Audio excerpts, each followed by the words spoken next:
and welcome to another Smaulgld live stream. It is Tuesday evening, the 26th of March, 2019. And tonight's topic, gold, silver, crypto, and equity markets showing little volatility. Now, we're going to take a look at all those markets against the backdrop of a lot of things that you might think would drive some volatility in the markets. We're going to take a look at some charts and see that last couple of months, not really the case, and actually if you smooth it out over the past 6 to 8 months, we're pretty much flat in all markets. So let's take a look now. Go right into the markets. Today, the Dow Jones was up 140 points. It had been up a bit more during the day. It closed at 25,657, still below that $26,000 mark.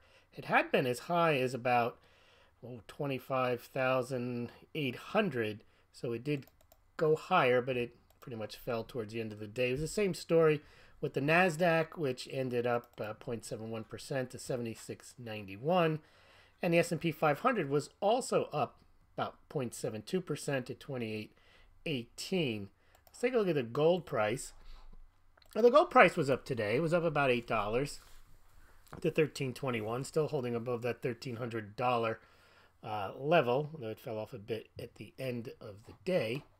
No, I'm sorry, that is not what happened. That is yesterday's price. Yesterday, the gold price went up. Today, the gold price went down a little bit. Let's get today's prices and not just repeat last night's show tonight. All right, here we go.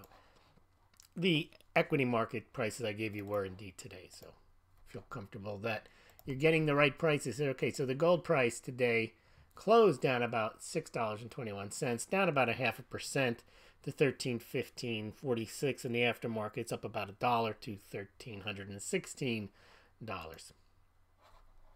Silver fell a little bit more, and we see this all the time. If gold falls, silver falls a bit more. We haven't yet seen a lot of when gold rises, silver rises a lot more. We're seeing when gold goes higher, silver goes higher, but goes higher about the same, which is leading to our gold-silver ratio really inching higher and not heading lower. It's still well over 80 to 1. Silver today closed down 11 cents to 15.41. It's down about a penny in the after hours to 15.4. And that was down 0.70%, which was a bigger decline than the gold price. Let's take a look at the gold-silver ratio. Gold-silver ratio today, unsustainable, right? It was 85.40, so it went up again today, and it's been above 85 to 1 for the 80 to 1 for the longest time. Let's just take a look at a 1-year chart. No, we don't have the 1-year chart on the gold-silver ratio because that's not going to show us the volatility. What we're going to look at now is the 1-year gold price. Let's take a look. Okay. This shows what we're talking about here. Now, we know that gold has bounced off of that 1350 level at least 3 or 4 times over the past 4 years, not managing to get back above 1350. But if you look at what we've had recently, we basically are flat from a year ago. We're at 1320 right now. Over a year ago, we were a little higher. We did get as high as 1342 or so back in February. We fell back down. Now we've gone back up. Although one could argue that there's been quite an increase since the bottom hit in last August and then bouncing along that bottom in October. But on a longer term scale, it's basically a flat game for gold. Silver, pretty much the same, although silver kind of fell off a bit. But recently, silver has also been not too volatile either, especially given the low price it has. Silver had been over $17 last year. This year, we've managed only to poke, silver's only managed to poke its head above 16 a couple of times, and now it's bouncing around the 1550 mark. So not much going on there either. Let's take a look at some other markets that you would expect to be a bit more volatile than gold and silver. Now, Bitcoin is one where 2 years ago in 2017, we saw the dramatic rise from about $1,000 to $20,000, and then a big drop at the end of 2000, well, actually the drop started in January of 2018, continued throughout the year. Bitcoin leveled out around $6,000 towards the end of the summer and into the fall, and then it fell dramatically again into the end of the year, falling as low as about $3,200 by the end of the year. But if you look at the chart recently, one of the cuts against Bitcoin is it's too unstable to use as a currency. The price vacillates a lot, fluctuates wildly. Not all month. I mean, it's pretty much been around $4,000 for nearly 60 to 90 days. It rose up a bit since the low of the year in February, and you can see, I'm not saying it's the most stable of assets, but it's for Bitcoin, it's showing very low volatility. Ethereum, the same thing, the second largest cryptocurrency. You could see the chart there. Again, there's some movement there. I mean, you have also a similar drop in Ethereum that you had at the end of the year last year in Ethereum, but you also see a very similar price pattern. And this year, Ethereum is down slightly from the beginning of the year, up from its February lows, but you can see there's a bit of a flatlining happening the last month or so. Of the larger cryptocurrencies, the only one that's showing some type of a breakout from a volatility standpoint is Litecoin. But even Litecoin, if you look at it over the course of these 9 months, Litecoin's trading where it was in October. So you do see the drop that the other cryptocurrencies experienced at the end of last year.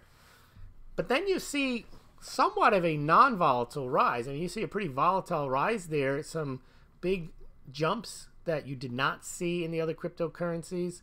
You see in February, it bounced off the lows, whereas Ethereum and Bitcoin did bounce off the lows, but not like this, and they're not back to their previous October levels, whereas Litecoin is. So you can argue that all Litecoin has done is just retraced itself, and it's back to $60. So again, not a dramatic breakout, but still a little different than the Bitcoin and Litecoin. But let's look at the Dow Jones.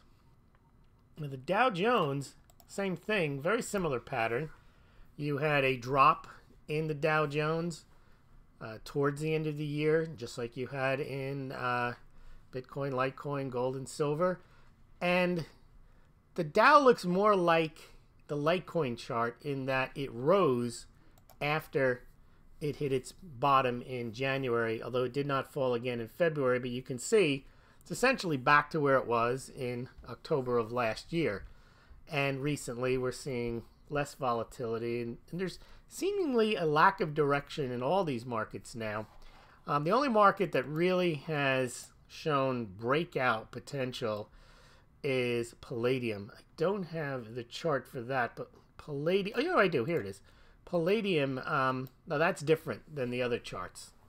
That's not showing a lack of volatility. That is showing a metal that is just heading higher.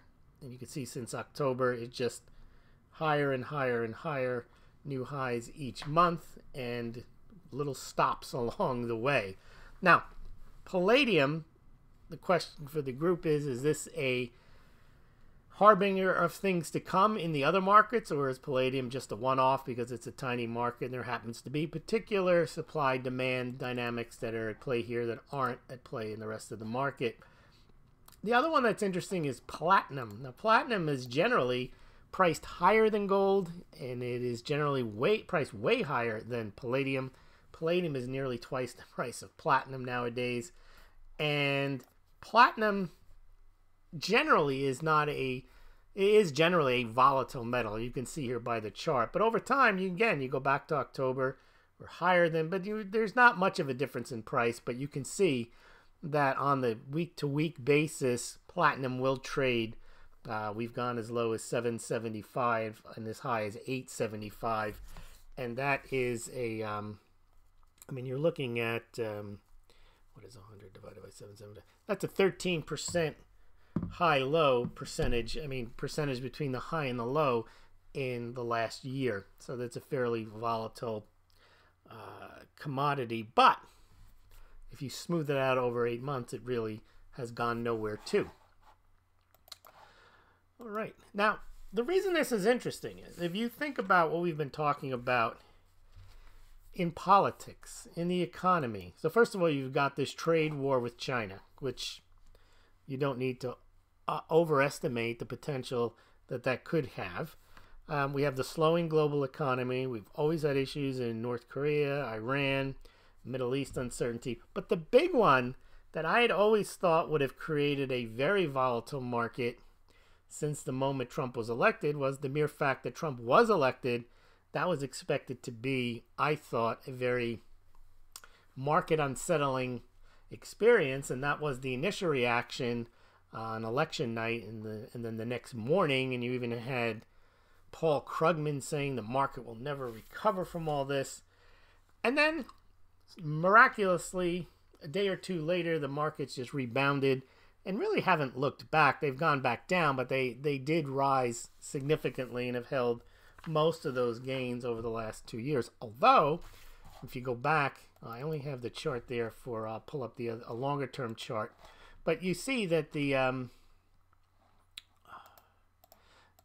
Dow Jones really did rise during Trump's administration. And the reason that's pretty much spectacular is because we've had interest rate rises during the entire period of time. And generally, in rising interest rate environments, you do not see the stock market rise at all.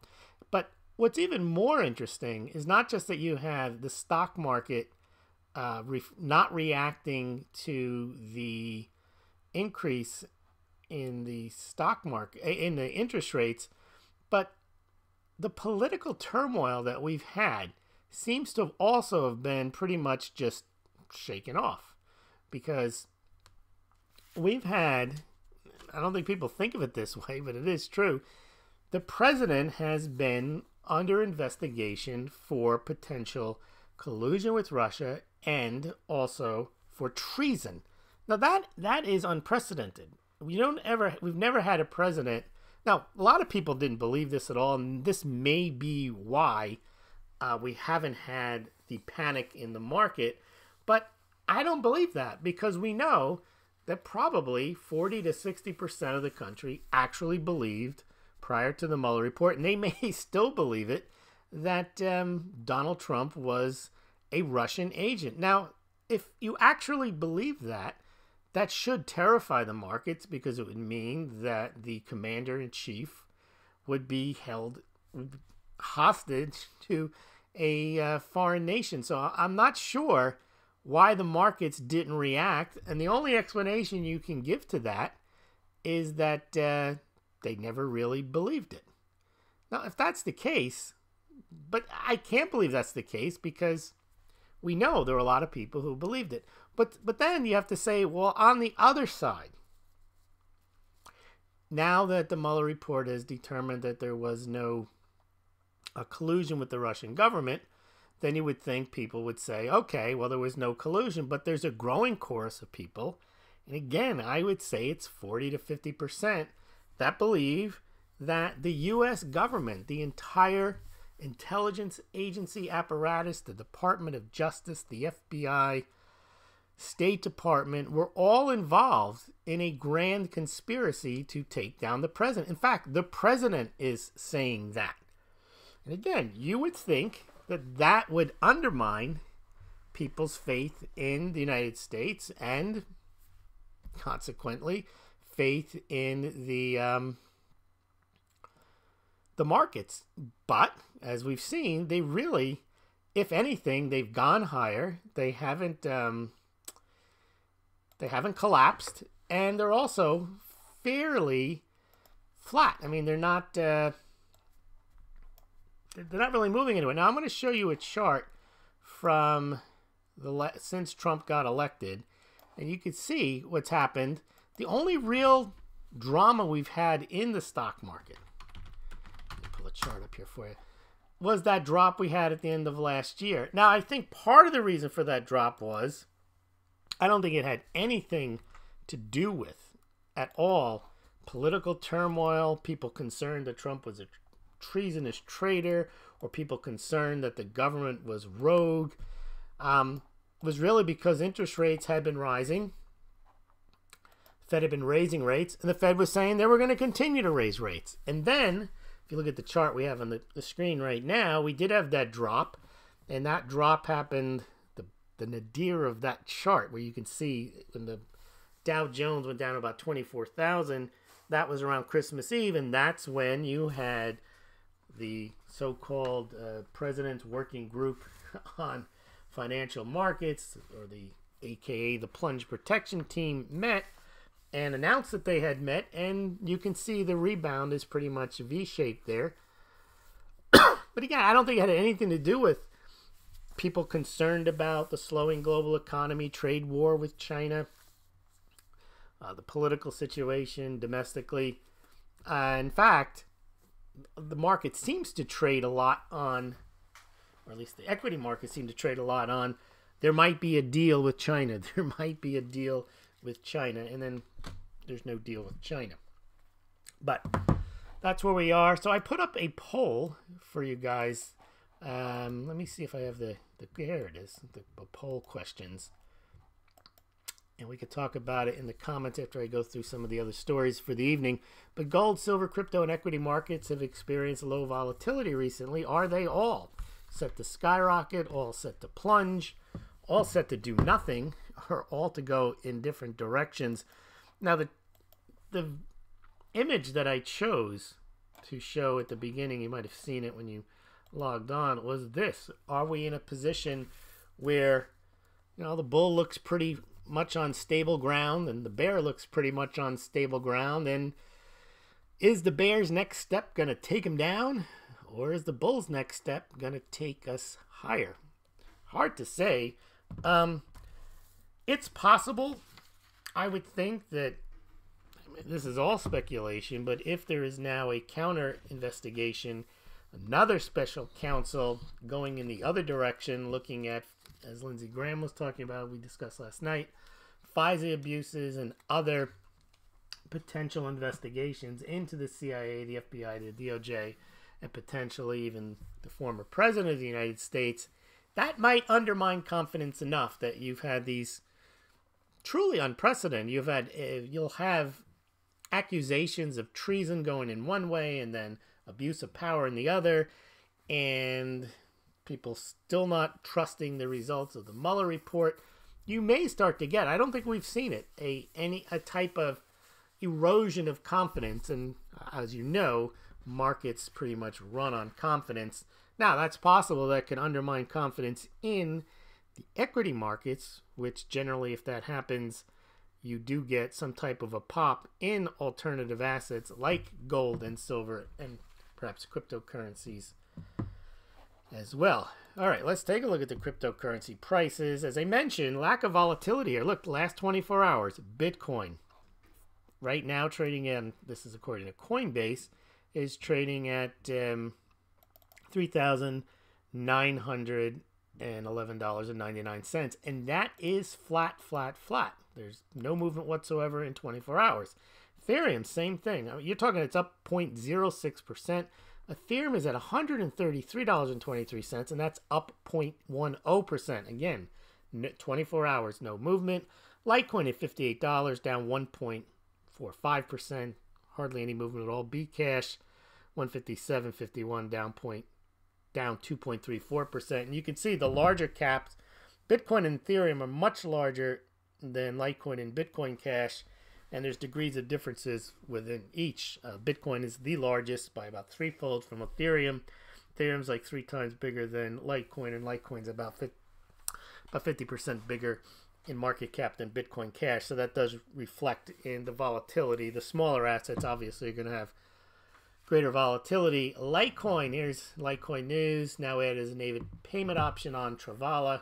I guess they are a travel type site where you can book hotels and so on. You're seeing all these types of announcements happening. I would imagine in a year or so, most companies will accept some type of cryptocurrency, most likely Bitcoin. I mean, it's already on Square.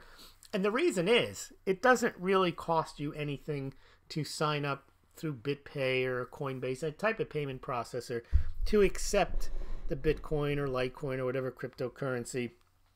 You don't pay the same transactions fees that you have with MasterCard or Visa.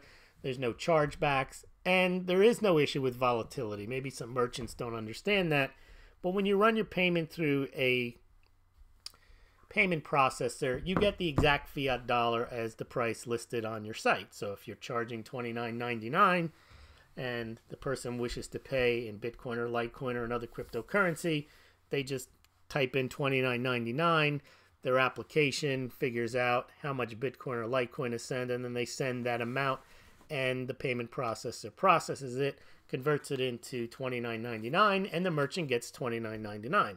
It's not very hard to account for. You can book your sale at $29.99, and you can also move that account and say, I received this $29.99, and it came as a form via Bitcoin or Litecoin, but essentially you're still only getting $29.99.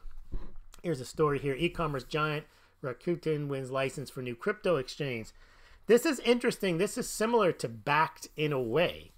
If they have a crypto exchange, they also have a massive e-commerce, a Japanese company. So I would call this Japan's Rakuten, because if you can trade on Rakuten and then buy stuff using the cryptocurrencies over on their e-commerce site, it's the type of integration that Bakkt is trying to achieve. Now, speaking of our political stuff, well, let's just quickly do this wall thing. And again, this could become a political football here. Defense Secretary okays $1 billion for border fencing. And it looks like they're going to use some Pentagon money. And I'm sure this will get challenged. And then there's other, to build this portion of the wall. There's already, I think, another $1.5 billion that's in the budget they're going to use. And, that's just something where some people, there may be a court case on that. I'm not saying that this issue in itself will become a big deal that we're creating any volatility, but it does highlight the contentiousness between the Senate, the Congress, and the President, and not just Democrats, but also some Republicans. Now, in the aftermath of this Mueller report, we're still seeing almost a lack of belief in the results, not just on the obstruction, which even arguably there's no issue that there was an obstruction, even though the Mueller report failed to indicate or to exonerate Trump on obstruction of justice. He presented the evidence to the Attorney General and Deputy Attorney General William Barr and Rod Rosenstein, respectively, and under the rules, they made the determination. Now, to me, it's patently obvious that he just said that he didn't want to exonerate, but by the mere fact that he did not decide to that he decided not to bring a case meant he didn't have one. I think that's fairly simple to deduce, because if he wanted to bring the case and he thought he had it, he would have brought it. So instead he thought, well, I'll punt it, and I can, this way I don't have to be the one who's exonerated him on two things for which I was appointed to go find, which was Russia collusion and then later obstruction of justice. So he would look, I would think, like he had failed in his mandate. And so instead he gave it to Barr and Rosenstein, and they made the determination. As we mentioned last night, we're not going to go through it again, but if you look at last night's YouTube, we called it obstruction by tweeting, and I don't think that that's going ever to rise to the level you accuse somebody of something and they tweet out witch hunt. I mean, just expressing your innocence and complaining about the investigation is not obstructing anything. And then firing the FBI director, that's not obstruction either, because the special counsel wasn't fired. The special counsel continued. He continued for 2 years. He was fully funded. So I'm not even sure how firing somebody that you're allowed to fire, even if you say I fired him because I don't like him because he started the Russian hoax, it doesn't really matter. Anyway, but Brennan was a big outspoken person against, and he was the former CIA director, and he essentially had been saying that Trump colluded with Russia, he's treasonous, and all kinds of other bad names. And again, this to me, I did lose confidence in the CIA director. If the CIA director is telling you, he is the top spy, he should know. If Trump was involved in collusion with the Russians and he was predicting indictments when the Mueller report came out and he listed that it would be the Trump family, you would think he would know. Because all of this collusion stuff happened while he was the CIA director. It's not like, well, last 2 years I've been kind of detached from all this. I'm not in office. No, this was on his watch, and somehow he didn't know, which leads you to believe that he did know, and this is the next phase of this whole investigation, is that maybe this whole thing was a hoax. Well, that doesn't... Either way, you don't have confidence in the CIA director. Either he's just a bumbling idiot and he doesn't understand how to do his job and he got it totally wrong, which doesn't give you much confidence, because it's not like this is a minor case. If the guy running for president who has the nomination is working with the Russians, you kind of should know that, and maybe they should have done something about it. Well, turns out not to be the case. That means this guy has no idea how to run an intelligence agency. Or that's not the case, and he worked with other members of his intelligence apparatus to frame the president. Either way, it's not a good thing. But none of this seems to bother the markets whatsoever. And Brennan said on the morning schmo this morning, I suspected there was more than there actually was. Yes, but he was speaking very definitively, as if there was collusion. And now he's saying, well, he just suspected. He got bad intel. Not quite sure how that works. And now you're also seeing the people in the media trying to say, oh, well, we really can't trust this yet. And these are the people that said we had to trust in Mueller. Now they're saying they don't trust in Mueller because it's Barr saying what Mueller said, and that he's untrustworthy. Now, if Barr was out there saying that the report said that there was no collusion, that the report said that on the obstruction of justice, he didn't exonerate, but that he'd given over information that they had gathered and they couldn't make a decision on it, and that was given to them so that the Attorney General and the Deputy Attorney General could make that determination. If what Barr wrote in that letter was false, Bob Mueller would be claiming, whoa, I didn't say that. That's not what's in the letter. Well, he hasn't done that, and we know that that's not. Barr isn't going to just make up that Mueller sent them a report that had indictments all over the place for collusion and for obstruction of justice, and Barr just said, no, what we're going to do, Rod, we're going to make up a letter here and say the report contains an exoneration. It's going to contain no charges for collusion, and it's going to allow us to make the determination on obstruction of justice. But they're not going to give it up here. Rachel Maddow poses 15 questions raised by the Barr report. Why did Mueller not decide on obstruction? My answer is, if there was an indictment to be made, Mueller would have brought it. That's his job. He's a special prosecutor. His job is to make those what they call prosecutorial or declination decisions. He either decides to prosecute or not to prosecute. He decided to punt. And we know why he decided to punt. Because as I mentioned earlier, if he punted, it would be like he wasted 2 years. So he gave it the it's too close to call. Well, anytime a prosecutor says it's too close to call, it means he ain't bringing the charge. Now, of course, if you don't bring the charge, it means I can't say I exonerate you. Well, of course not. But you also can't say that I accused him of obstructing justice. And then, under the rules of the special counsel, it goes to the Attorney General, and he says no. And again, it's probably over tweets. It said in the letter that it was about things that happened in public view or publicly known. So it seems interesting that certain media outlets are, and some of the Democrats are insisting that there's more to this story. And unfortunately, as we mentioned last night, I think it's very bad strategy. Because if the report has been accurately summarized by Barr, which if it wasn't, Mueller's not going to say, well, let him get away with what he's going to say. It's not going to allow his report to be mischaracterized. And if what they want to see is the whole report, which again, under the special prosecutor statute does not allow, or even just in general, anything that has grand jury information, you can't just show everyone. We talked about that last night. You can get more detail on why you can't do that. But the point being is, you're not entitled to see the whole report. It's going to be redacted. But the problem is, if he did reach the conclusion that there's no collusion, you're going to hear things that are going to buttress his report, how they reached the conclusion that there was no collusion. As a Democrat, you don't want to have that hammered in your face. Now, what they're thinking is, well, if we hear the pros and the cons of the no obstruction of justice, maybe there's something there, we can follow that. Follow it where?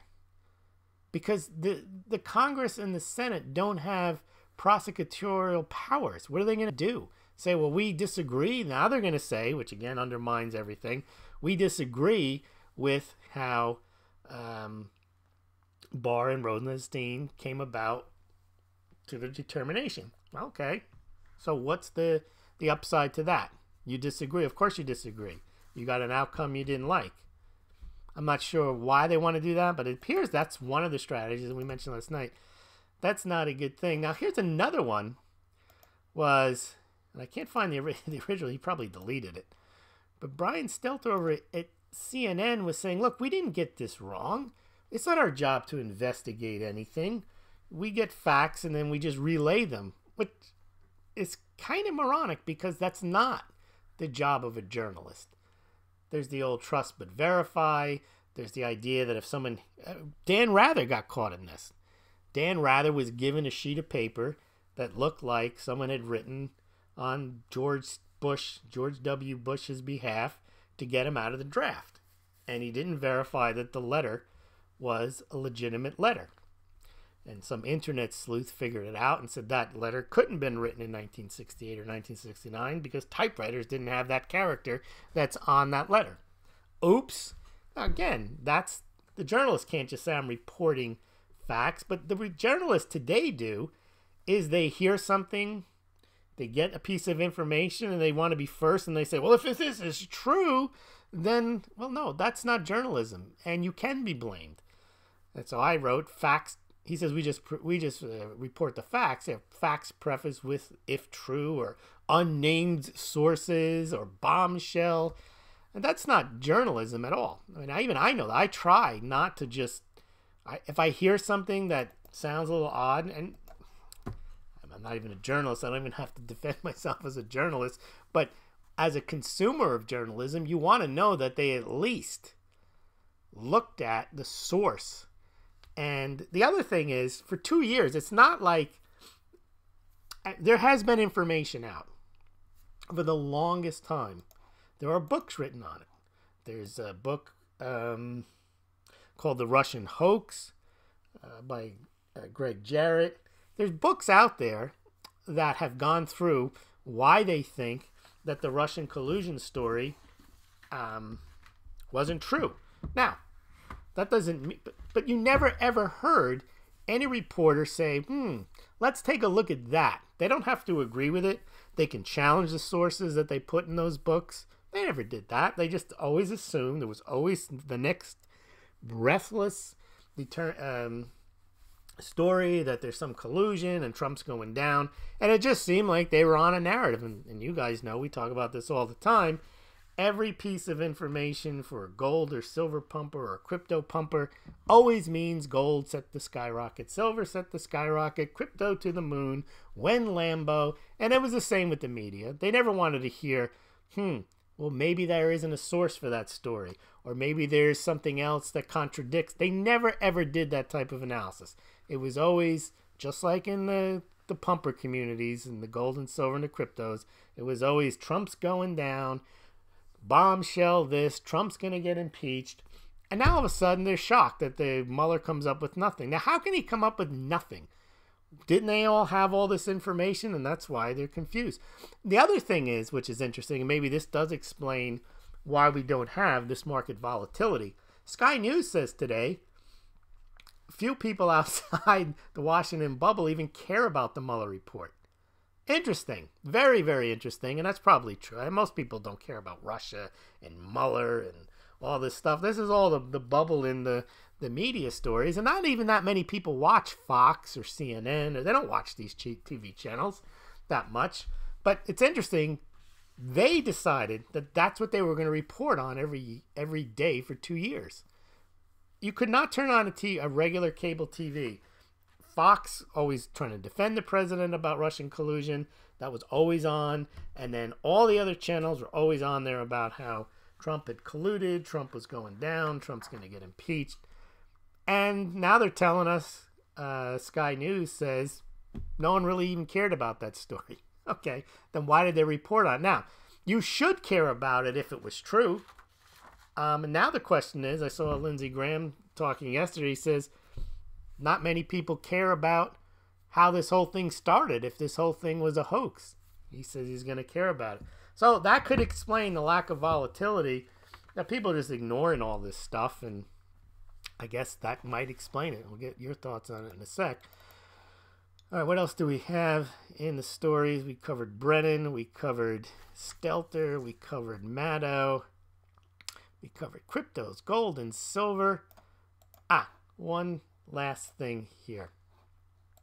Now they are saying, and we did refer to this already, that if this thing was somehow a plot to take down the president, and there is evidence, I mean, there's more evidence there than Russian collusion, doesn't mean that it happened in the way that the people are piecing it together, but there is circumstantial evidence that actually exists that shows that there was animus, there was bias, and there appears to be FISA warrant irregularities. And then you have to ask, why would they do that? What about the Steele dossier? Why wasn't it verified? Why was it passed around? Okay, I mean, you could piece it together and you can play YouTube analysis and then insist that you know exactly what happened. But if there is an investigation, it may turn out that there was this type of collusion with Russia and collusion in the government to take down Trump. Now, it's interesting. I did mention this back in 2015. Now, remember, the two things are connected. The Clinton email scandal and her exoneration are tied to some people say, going after Trump, because they needed to clear Hillary Clinton for that email fiasco, and then she could run for president, and then if they had a problem with Trump, they can get him on Russian collusion. But one of the things that I had noted well beyond, even before it was a real issue for Hillary Clinton, this is back in August of 2015. The campaign is not even in full swing. They were talking about Hillary Clinton's email, and I thought, this is outrageous. She's got a private email server in her house, and she's running, and at the time I figured out right away, and she's probably running classified information, Clinton Foundation stuff, whatever she's running. She shouldn't be doing that. I mean, that's got to be a violation. And then I thought, well, her boss, direct boss, is Barack Obama. And he has to know that she has this. And if he doesn't know, then he's a bad boss, that she's using this server left and right and doing stuff. And she probably shouldn't even have been doing Clinton Foundation work in the first place when she was Secretary of State. In fact, I think he made her sign some letter that she wouldn't. So either he was not properly supervising her, and she was doing this, or I suspected maybe he did know, and he used to get emails from her, and I had actually said to myself, they should find out whether there's any emails between the two of them, and whether those emails, some of them came from that server. And later on, we found out that they did. But they haven't made a big deal out of it. Now, to me, either he knew that she was doing this, or he didn't know. But either way, he's responsible, under the old Latin respondeat superior, that you're responsible for the deeds and misdeeds of your direct reports, of the people that worked for you, unless they totally, well, she was committing a crime and didn't tell him she was doing stuff. All you can get them on is, well, maybe you're a bit negligent there. But now it turns out that he was communicating with her, whatever her handle or screen name was. It wasn't Hillary Clinton. It was just some random bunch of letters. He'd get an email from her, which means he would know to open it. And it's not like he sets up his own iPhone. That thing goes through his phone goes through all types of security clearances. So there had to be more than a few people who knew that Hillary had this server, and either it was explicitly authorized or it was understood she was doing it, and they didn't care either way. But anyway, it's interesting because if Obama was involved with this from the beginning on the email side, and the theory is that the two cases, the Clinton email clearance of her from criminal charges and the Trump investigation are connected, then you could tie this all the way back to Obama. And I think that's where it might head. And I mentioned it again in 2016. About, a year later. More than a year later. And it still wasn't a big deal. This is around November 2016. As we noted, respondeat superior with Clinton server, general negligence, and with knowledge, plus other things we don't know about. And then I had mentioned it in October before the election. Respondeat superior. If Obama used private server with Hillary, he also handled classified information in a reckless manner, which would mean he could be held on charges. And then you could say, well, Hillary didn't intend. Remember, Barack Obama said Hillary didn't intend to break the law. He's basically saying I didn't either, because he also was using the same server.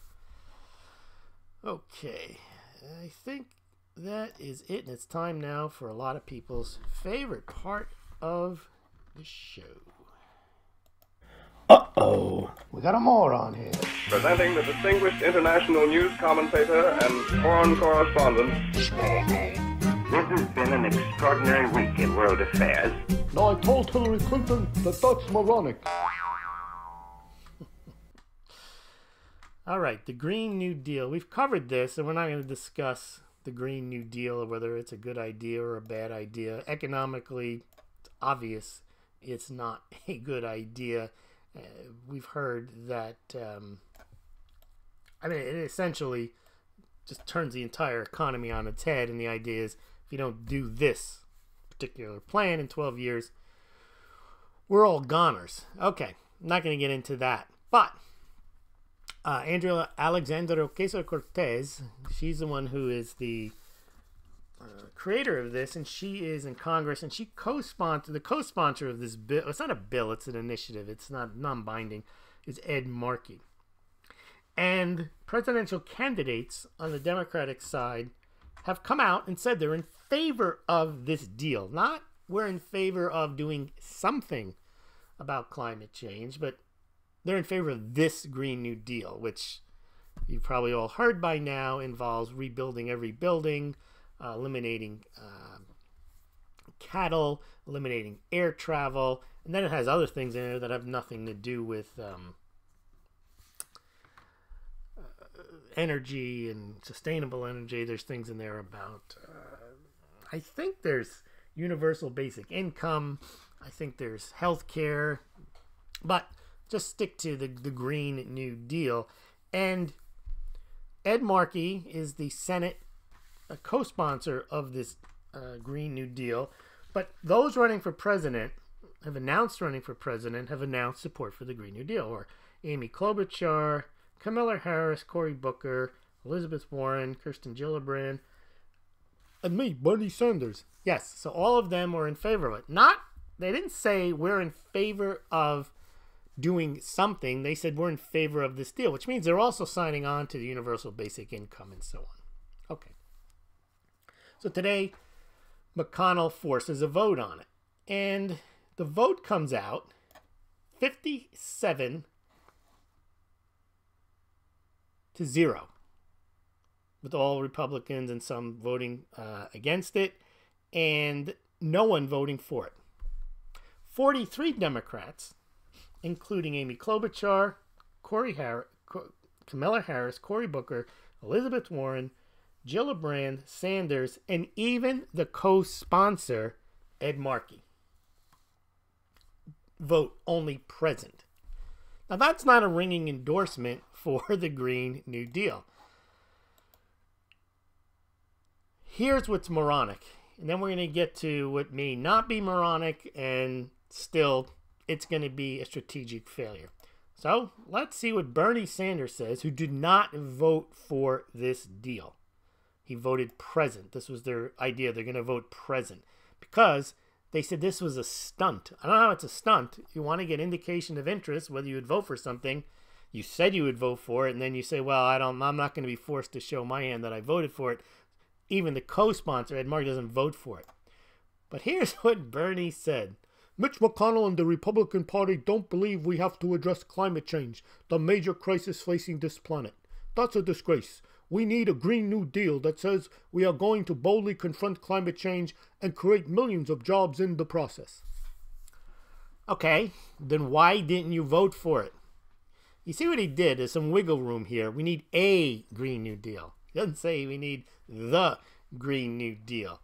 Well, what they think they're doing is they think they're trying to call out the Republicans as being unable or unwilling to address climate change. No, you can vote against this Green New Deal and say, there's no way, it doesn't work at all. I would never vote for that. And I'm not interested in universal basic income, or we're not interested in Medicare for all, whatever the other ports is in there. And it means this is not how we would choose to address climate change if we're going to address it at all. So Bernie Sanders, I don't think they won any points here, but at least, let me show you here. Now, Kamala Harris also, same thing, grandstanding. Senate Republicans are playing political games with climate change. Well, that's clearly true. We should not be wasting our time with fake votes and cynical stunts. Well, not really, because if you raise the Green New Deal, you say you support the Green New Deal, you actually said you support it, and since the vote is non-binding, put your vote out there. It's not going to matter, but they knew that the vote would be something like 57-43, which would mean that the Green New Deal wouldn't have any chance of passing the Senate. Okay, then why would you support it if you're not willing to back it? And so what they decide is, well, we're just going to say this is ridiculous that we're forced into a vote. We know we're going to lose, so we're not going to vote. We're not going to vote for it. We're going to vote present. I don't know. I don't understand the logic there. The Republican majority must stop denying science and finally admit climate change is real. But that's not what voting for or against the Green New Deal does. You can be denying science and vote against the Green New Deal. That's obvious. Or you could be against the Green New Deal and you're not denying science and you actually admit climate change is real and you said this is not the way to address it. I mean, this is moronic to actually try to think that people are going to say because you vote against the Green New Deal, you're denying science and you're not admitting climate change is real. Time is not on her side. So now she's also playing onto this thing where somehow there is this 12-year thing and we need to do something. Well, if she wants to stick her neck out, then vote for the Green New Deal and say, hey, even if we lose, we want to be on the side that says we voted for it and we're trying something. Not, I'm going to vote present. Elizabeth Warren, same thing. She's headed to the Senate floor. She's going to state a simple scientific fact. I think it's not her heritage. Climate change is a global crisis, not a political game. Okay. So then vote for the Green New Deal if you think that that's... See, they all know that no one would vote for the Green New Deal. Not even Ed Markey, the sponsor. No, none of them. Sanders made it quite clear. We need a Green New Deal. We don't need this particular Green New Deal. And then she says, tune in to hear why I support the Green New Deal. No, a Green New Deal, see? A, just like Bernie. That will aggressively tackle climate change, economic inequality, and racial injustice. Now, here's the part that maybe is not moronic and why these people are much smarter than they look. Well, we just tell you, Kirsten Gillibrand actually gave the best answer on this side. She said, today's Green New Deal's vote is a partisan stunt. That's their view. to sidestep needed debate on climate action. But not really, because you can have the debate, you can vote yes, and then you could have had the debate and you could have argued for it. They never wanted to say they were for this deal. None of them. Not even Markey. None of them really want to say on the record that they're for tearing down all the houses, ending air travel, all the things that are in the Green New Deal that they know are unworkable, and give Republican cover to put oil lobby checks over our kids. I've come to expect nothing less than Senate Majority Leader, I guess that's whatever it is. Anyway, I'll be voting present. I don't play ball with bad faith farces. Now, at least she explains that she's going to vote present and why. The others are just saying the Republicans are nuts and they don't support the Green New Deal. I support the Green New Deal. But they didn't explain that they were going to vote present or that they did vote present. All right, now here's where maybe they are not playing moronic, although I think it is a strategic blunder.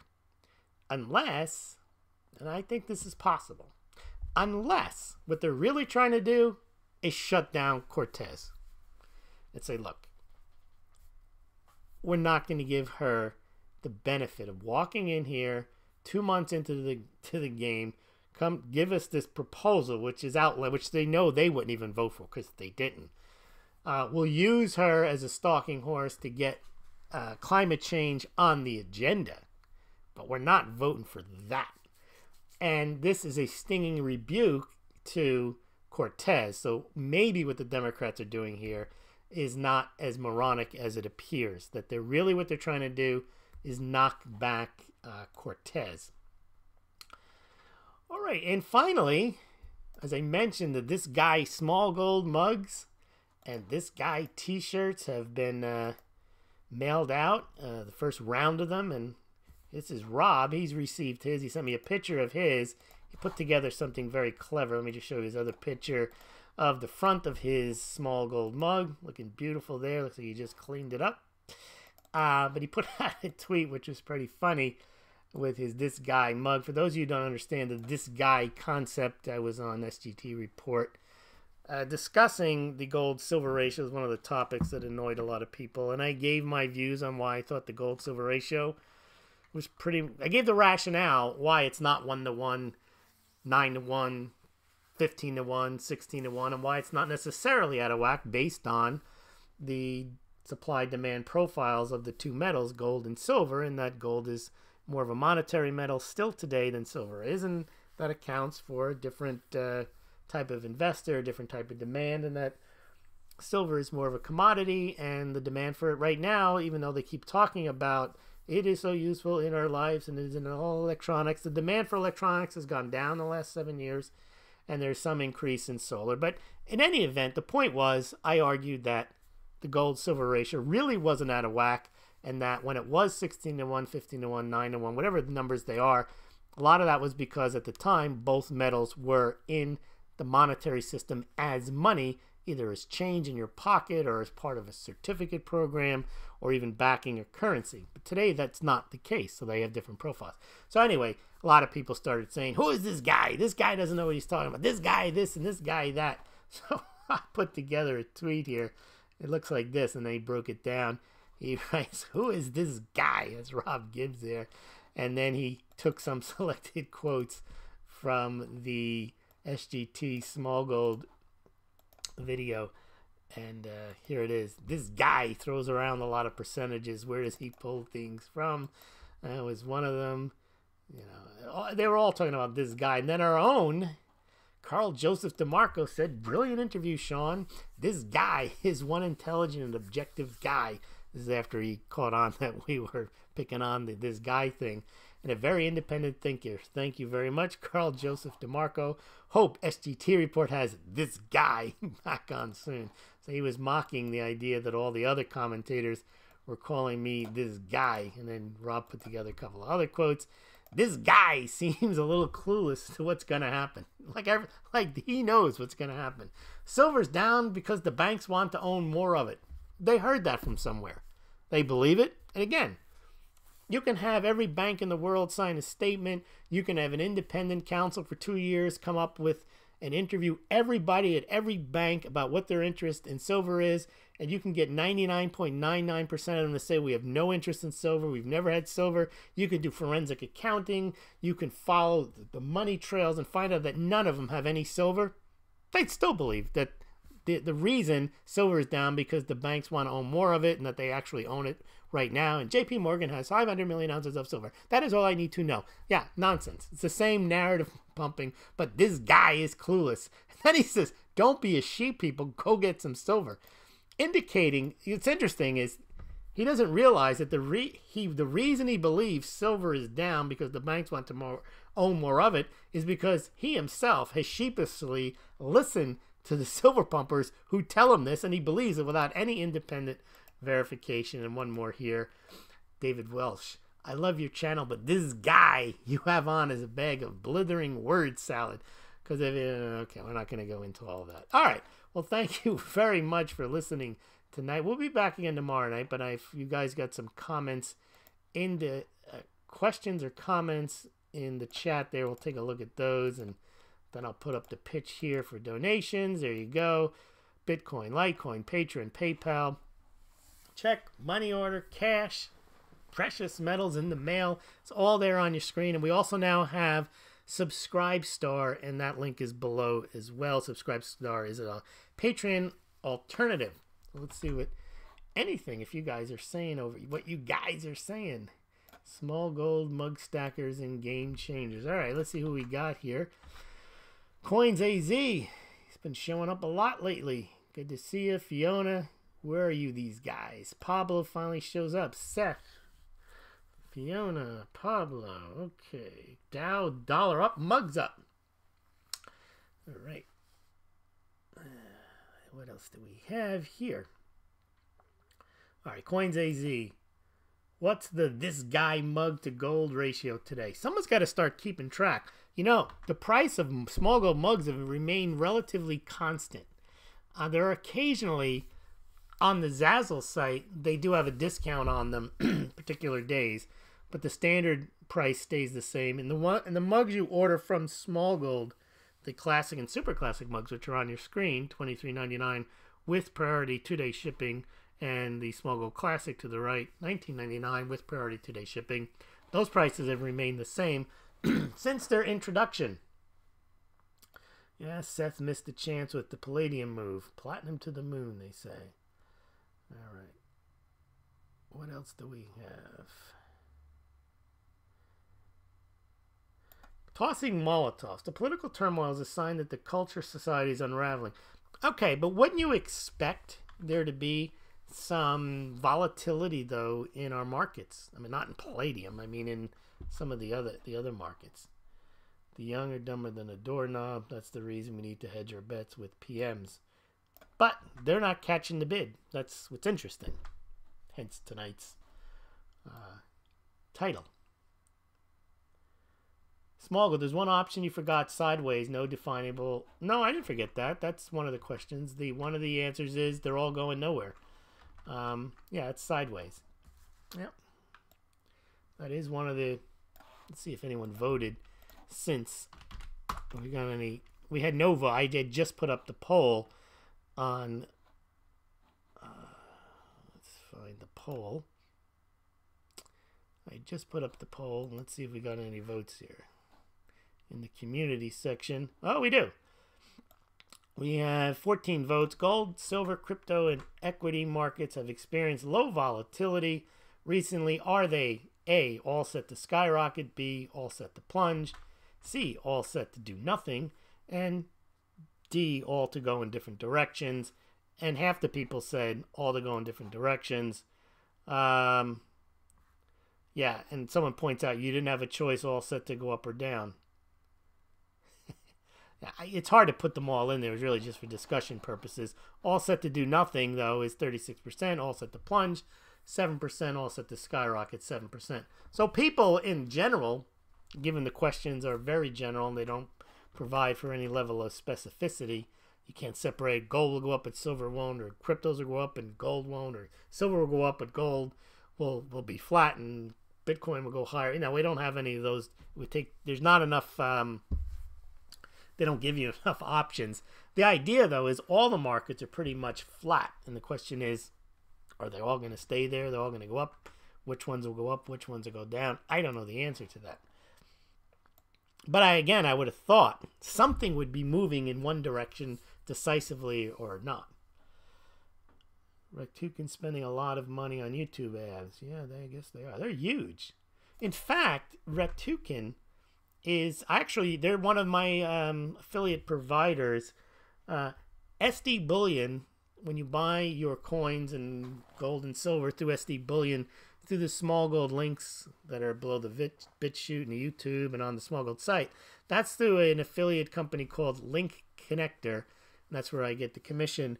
But the Money Metals Exchange, the coffee ads, the Golden Eagle coins, those affiliate links are through a company called Share Sale, which is owned, I believe, by, if they're not, maybe they're not. I have another affiliate program that's owned by Rakuten. No, I don't think they are. I think Share Sale is their own. But in any event, Rakuten does have I don't even know if I'm pronouncing it right, does have an affiliate program. I think maybe I have the Canadian Mint through them or something. But they're pretty big.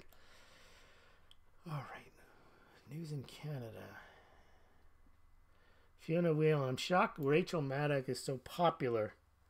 Well, you know why people, it's not what they look like. You look at all the people that are popular on YouTube that maybe if you looked at, you'd say, wonder why that person. Look at me. You don't even see me when I'm not popular. But people are popular when they promote a narrative that people want to hear. That's what makes them popular. They don't really care what they look like. If that were the case, then most of the YouTubers and people on TV wouldn't be popular. They're popular because they give the people what they want to hear. They tell them what they want. And if a lot of people want to hear Trump's going down, well, then you're going to be popular. If you want to hear Trump's going to QAnon and Q my mom and all that stuff, well, then that person's going to be popular. If silver's going to go to the moon and it's going to be 1-to-1 gold-silver ratio, person who says that, that's going to be popular. Look, I could be like really, really good looking. I'm not, but let's say I was really good looking. Wouldn't help what I do. I don't tell people what they want to hear. I tell people what's going on, and then I provide analysis. If someone wants to tune, people complain all the time. You're too negative on the metals. No, I'm not negative on the metals. I'm pointing out where they are. And if you think that a $15 price is positive, I don't know how you can convince me that that's done well. Same with anything. I'm not here to promote anything. And again, most people want to hear a narrative. They don't want to hear analysis. People say they want to hear analysis. They really don't. They want to hear what they want to hear. Now, some people want to hear analysis, but they're few and far between. Not you're all here tonight. Philip and Fiona and Coins and Ann and Pablo and so on. All right. You guys are chatting amongst yourselves. It's good. You guys are smart. You talk to yourselves. You don't need me. I can just open up the chat line and you guys can chat. Why is it now called climate change? Says Fiona. Wasn't it climate warming? It was global warming before. Well, I guess they figured that. Now they're trying to say that no change. I mean, basically anything is climate change. Lack of diversity in the weather. Too much extreme weather, too cold weather. I mean, it's actually hard to define it. All right, what else do we have here? Because they're talking about climate change. We're going to get into that tonight. What else? Wow, you guys got a lot of stuff here on that. All right, well, that's about it for tonight. I do want to thank you for joining me tonight, and especially thank you for joining me each and every night, and thank you for those who are becoming patrons and subscribe star, joining the Smaulgld mug clubs and sending your donations. I do appreciate that, and mostly I appreciate that you come and you comment, and we'll see you again tomorrow night. And again, unless I hear from you in 10 seconds with any question, I'm going to let it go. 10, 9, 8, 7, 6, 5, 4, last chance, 3, 2, All right. Have a good night.